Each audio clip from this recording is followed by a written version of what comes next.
മൊത്തം പ്രശ്നത്തിലാണ് കാര്യങ്ങൾ മുമ്പോട്ട് നീങ്ങുന്നത്.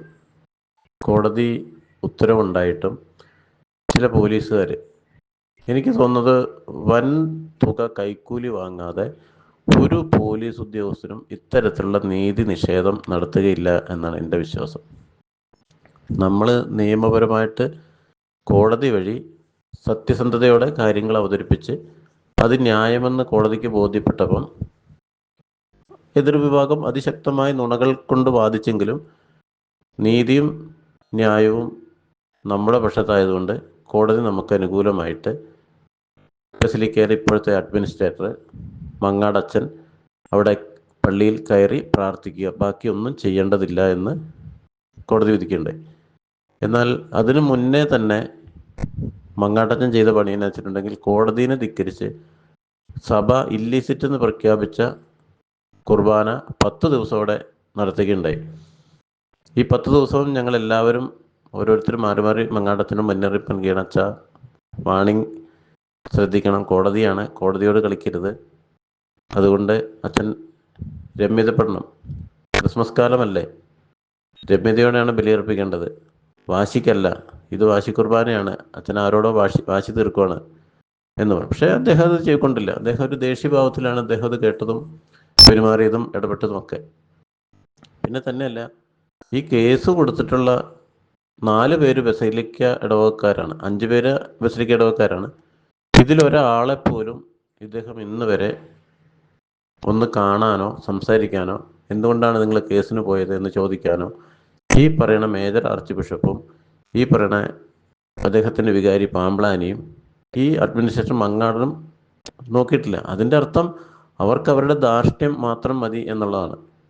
അപ്പം ഈ കഴിഞ്ഞ ദിവസം എല്ലാ പ്രശ്നങ്ങളും പരിഹരിച്ച് ഇവിടുത്തെ ഉണ്ടായിരുന്നൊരു സെൻട്രൽ സ്റ്റേഷൻ ഉണ്ടായിരുന്നൊരു ACP അദ്ദേഹം വളരെ കൃത്യതയോടെ അത് നമ്മുടെ ഭാഗത്താണ് ന്യായമെന്ന്, കോടതി വിധിയുണ്ട്, അതിനെ മറികടക്കാൻ പാടില്ല എന്നും പറഞ്ഞ് പുള്ളി അത് രമ്യതപ്പെടുത്തി വിട്ടതാണ്. പക്ഷേ ഇപ്പം പകരം വന്നൊരു റൂറൽ SP ഉണ്ട്, തൃക്കാക്കര ACP എന്ന് പറഞ്ഞ ഒരു ആൾ. അദ്ദേഹത്തിന് ഈ പറഞ്ഞ പോലെ ഒരു അല്പം വിമത ചായ്വുള്ളതാണ്. പക്ഷെ എന്നാലും വൻ തുക കൈക്കൂലി മേടിക്കാതെ, അഴിമതിപ്പണം കൈപ്പറ്റാതെ അനീതിക്ക് കൂട്ടു നിൽക്കാൻ ഒരു പോലീസ് ഉദ്യോഗസ്ഥനും സാധിക്കില്ല. ബസിലിക്കയിലെ നിർദ്ദേശം, മാർപ്പാപ്പയുടെ നിർദ്ദേശം, സിനഡിൻ്റെ തീരുമാനം, 49 മെത്രാന്മാർ ഒപ്പിട്ട സർക്കുലർ, ഇതെല്ലാം നിലനിൽക്കെ തന്നെ ഇവിടെ ഇല്ലിസിറ്റ് കുർബാന അർപ്പിക്കണമെന്ന് ആരുടെ വാശിയാണ്? അപ്പോൾ അതിന് കൂട്ടു നിൽക്കണമെങ്കിൽ പോലീസ് നിയമവ്യവസ്ഥയെ കൂട്ടുപിടിക്കണമെങ്കിൽ അത് കൈക്കൂലി കൊടുക്കാതെ ഒരിക്കലും സാധിക്കില്ല. പിന്നെ മറ്റൊരു കാര്യം കൂടി ഉണ്ട്. ഈ മേജർ ആർച്ച് ബിഷപ്പിൻ്റെ വികാരിയുടെ നാട്ടുകാരനാണ് കമ്മ്യൂണിസ്റ്റ് പാർട്ടിയിലെ ഉയർന്ന നേതാവ്, ഏതാണ്ട് മുഖ്യമന്ത്രിയുടെ പൊളിറ്റിക്കൽ സെക്രട്ടറിയോ എങ്ങനെ ആരോ അരമനയുമായിട്ടും തലശ്ശേരി അരമനയുമായിട്ട് വലിയ ബന്ധമുള്ള ഒരാളുണ്ട്. അദ്ദേഹത്തെയും കൂടി കൂട്ടുപിടിച്ചാണ് ഈ പണി നടത്തുന്നത് എന്നാണ് ഇപ്പോൾ ആളുകൾ സംസാരിക്കുന്നത്.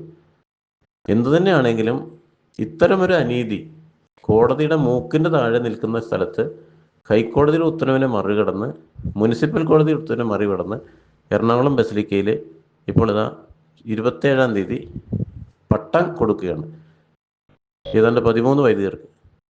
മേജർ സെമിനാരി ഉണ്ട്, അങ്കമാലി ബസിലിക്കയുണ്ട്, അല്ലെങ്കിൽ എടപ്പള്ളി പള്ളിയുണ്ട്. ഇത്രയും വലിയ പള്ളികൾ നിൽക്കെ കേസിന് കൊടുത്ത സ്റ്റാറ്റസ് കോ നിലനിൽക്കുന്ന പള്ളിയിൽ തന്നെ ഇവർക്ക് ഈ കുർബാന അല്ലെങ്കിൽ ഈ പ്രശ്നങ്ങൾ ഉണ്ടാക്കി ഇവിടെ ഒരു സംഘർഷാവസ്ഥ സൃഷ്ടിക്കണമെന്ന് അവരുടെ അജണ്ടയാണ്. അതിനു വേണ്ടിയിട്ട് മാത്രമാണ് അവരിത് ചെയ്യുന്നത്. അപ്പം ശരിക്കും വിശ്വാസികൾ ഇപ്പോൾ ആകെ എന്തെന്നാ പറയുക, കൺട്രോൾ പോയ അവസ്ഥയിലാണ്. ഒരുപക്ഷെ എന്തോ സംഭവിക്കാം.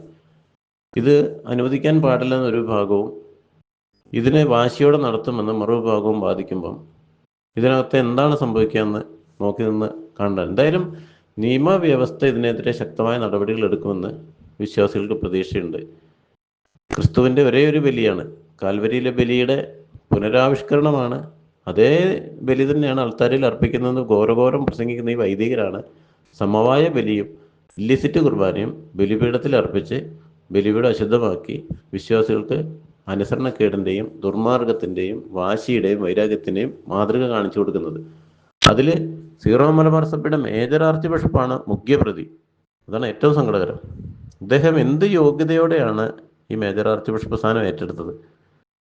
എല്ലാവരും പറയണ കേട്ടു 4 വോട്ട് മാത്രം ലഭിച്ച അദ്ദേഹം മറ്റു 2 പിതാക്കന്മാർ പിൻവാങ്ങിയതിനെ തുടർന്ന് ഒരു സ്പെഷ്യൽ തെരഞ്ഞെടുപ്പിലൂടെ, തെരഞ്ഞെടുക്കപ്പെടുന്നതല്ല, ഒരു റെക്കമെൻഡിലൂടെ, അദ്ദേഹം സ്വയം ഞാൻ പിന്മാറില്ല എന്ന് പ്രഖ്യാപിച്ചതിലൂടെ അദ്ദേഹത്തെ തന്നെ മേജർ ആർച്ച് ബിഷപ്പ് ആക്കിയെന്നാണ് അറിയുന്നത്.